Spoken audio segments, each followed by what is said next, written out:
Jen here with a couple of layouts actually for the Scrap Shotz design team. This is my traveler's notebook that I've been working in. I've shown you guys a few of these pages already. The cover and that inside cover I did for the challenge for April for Scrap Shotz.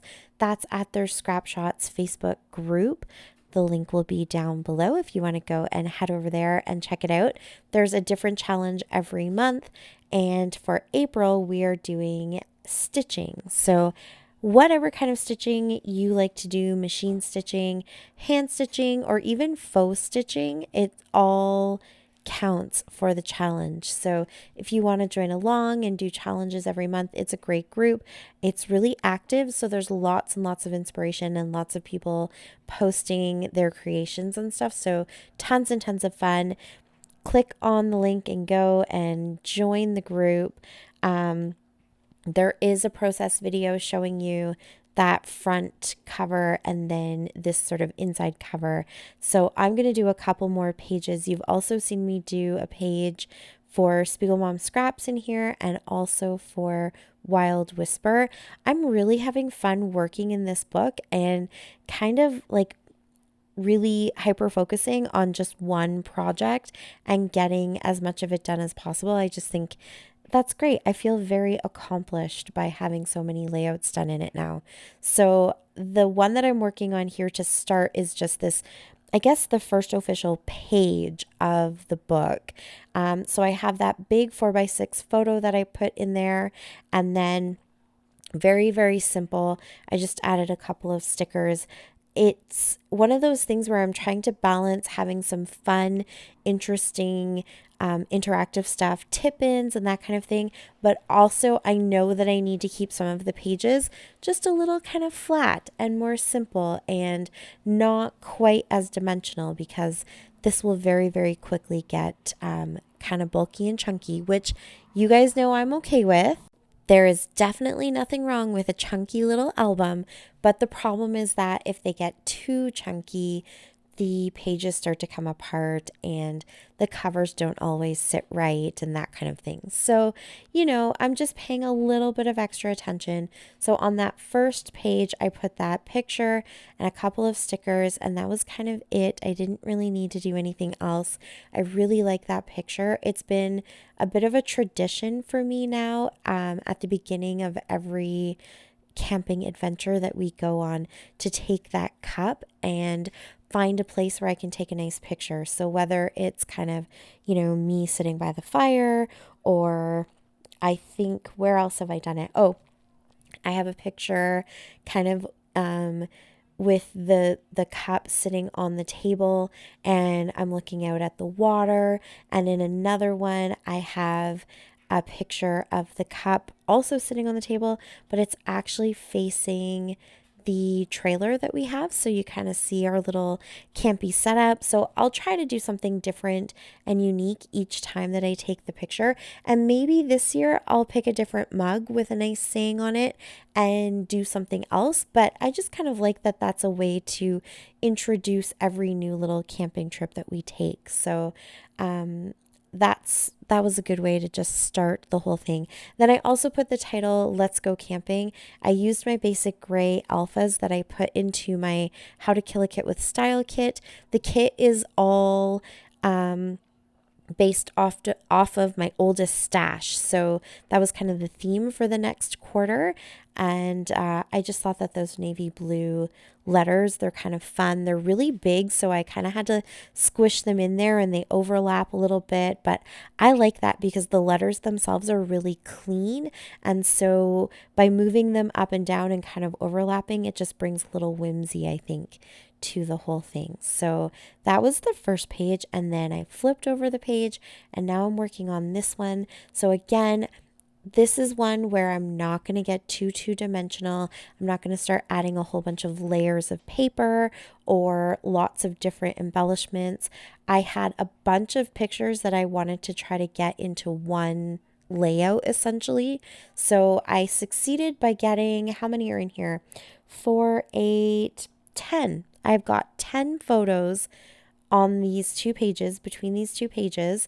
So I've got the 4 pictures all kind of collaged onto one 4x6, and I have that on both of the pages. And then I added a little tip in on top of both of those photos. So on the right hand side, the tip in folds down, and on that left hand side, the tip in folds up. That just kind of moves some of the bulk a little bit so that all of the bulk, when the layout is completely done, isn't kind of focused all on one side or the other side, or all coming from the top.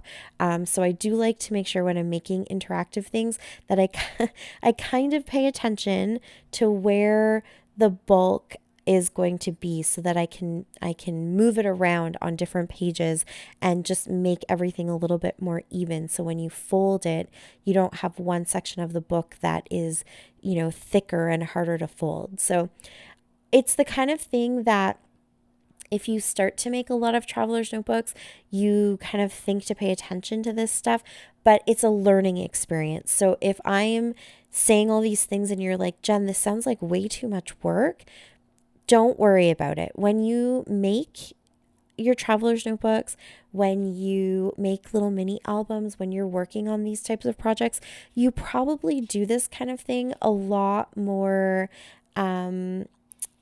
like naturally than you think you do. You might not be kind of consciously paying attention to these things, but as you learn and you kind of get better and more confident with it, you're doing this whether you realize it or not. I promise you are. So I just like to explain that to you because I do get a lot of people asking about traveler's notebooks, and I get a lot of people who say, oh, I'd really like to try one, but I haven't yet. And so I like to share these little tips, because if it's something you haven't done yet, then these are kind of the things that you might want to think about.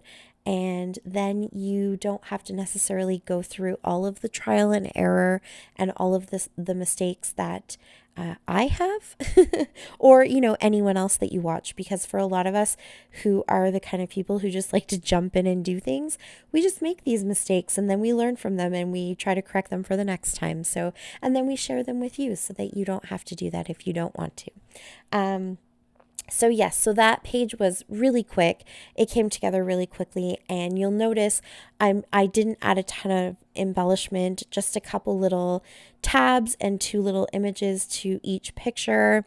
That was it. That was all. Not even a bunch of journaling, because this is all one event. I don't think I need to write journaling in absolutely everything, but I will come back when I'm done and just make sure that any of those little details that I really want to remember, somewhere in the pages of this camping trip, I've documented them. So obviously, like where we were, I did write down, because I like to kind of keep these notes for myself. I did write down the actual campsite that we were at, and I also like to write notes about, if we go back to those places, what other campsites we might like better. And so those are the kinds of things that somewhere I might create a little pocket or something and take all of my notes out of my camping notebook and put them into this so that I have them just for future reference. But, we all make little notes like that. I also like to keep a camping notebook handy, because I'll make little notes like if I see something really cool at somebody else's campsite and I want to see if we can incorporate it into our own camping experience, or if people recommend things while we're out, things to do, places to eat, hiking trails to try, whatever it is. I write all that stuff down, because if I don't write it down, I will forget it. So it gives me an opportunity to kind of look back. And then when we make our plans for the next trip, I can pull those notes out and kind of, figure out if we want to try a different site, get a better site than the one we were at, or have a different experience, that kind of thing. Also, like DIY tips. So as I'm setting up the trailer and my hubby is, setting things up, we write little notes like, oh, next time it would be really good if we could DIY, I don't know, a holder to hang the keys, or that was totally off the top of my head. That's not actually a conversation we've ever had, but it was just an example because I happen to be looking at a key folder right now. So, I keep those notes too. And I think that it might be fun to include some of those in here. So I won't necessarily do a lot of journaling, but I do want to make sure that I am documenting those little things that are kind of funny or different, or places that we've been, because eventually those are the details I think that I would forget. We went to the waterfall here. Now the waterfall happens to be the same name as the campsite, but in other places it might not be. Or the hikes that we went on, I can write down which ones they are, because 20 years from now my kids might not even remember, especially when they're younger. But I don't necessarily need to journal on every page. So if something isn't kind of specific and jumping out at me, you'll notice I don't do any journaling. But I do like to come back at the very end and jot down anything I think I might have missed. So you don't always see me doing that, but I do try to remember to do that. And usually during my flip throughs, that's when you might see that I've added some little notes and little, reminders or dates or that kind of thing. So for this page, I skipped a couple of pages. Those were what I created for Wild Whisper and Spiegel Mom Scraps. And so now I'm moving on to the next one here. And there's a lot of pictures that I want to get into this particular layout. And so I thought I would try to come up with some sort of creative little tip in, something a little bit different from what I've already done. And I really like that paper. I don't think I mentioned at the beginning of the video, I'm using Cocoa Vanilla Studios Great Escape collection. So that's my design team collection for the next little while from Scrap Shotz. And then I've also added, just to kind of like bulk up all of the stuff that I have, I've added the Wild Whisper Adventure collection. I have some of the papers left, but I have a lot of journaling cards left. I think I have a little bit of the ephemera left, and I have the stamp set, and it goes actually really well with the Great Escape collection. And then with Spiegel Mom Scraps, Jody created a sequins mix that matches the Great Escape collection called Escape Artists. So everything just kind of tied in really nicely. So this is just a very general kit that I'm going to be using to complete this traveler's notebook. And I have a feeling probably at least one more, because I'm getting all of our camping trips from the summer into this. So at some point, when I'm all done with the scrapbooking, I'm going to have to come up with a way to maybe get 2 or 3, if I need to go to 3, traveler's notebooks all kind of attached together, or maybe make a really nice cover, or cut them all apart and rebind them somehow. We'll see when we get there. That's a bridge to cross on another day, but that is the general plan. So those are the collections that I'm working with, but I really like that mountain paper, and I didn't want to cut it up and kind of lose those mountains. And so our hike here is not fully in the mountains, but we are in the Rocky Mountains here. And so I thought, I'm going to fold this paper up sort of accordion style, and then I can create a little page that can kind of pull out, and I'll be able to get more pictures. So I thought that was kind of nice and something just a little bit different. So I really worked it down nicely so those creases are folded really, really well, so they're not sticking up too much. And then I've popped all of my pictures on, and then since this picture is kind of the outside picture when the book is closed, I thought I'd go ahead and put one of these frames around it. That is an old piece of paper from, I think, the masculine collection from Wild Whisper. And so I'm going to add this really nice frame. It kind of balances out the picture that I put on that left-hand side, which I just did a couple of layers. And you'll notice I gutted the center of that piece of paper so that the picture itself is actually lying almost flush with that background paper, like the traveler's notebook paper.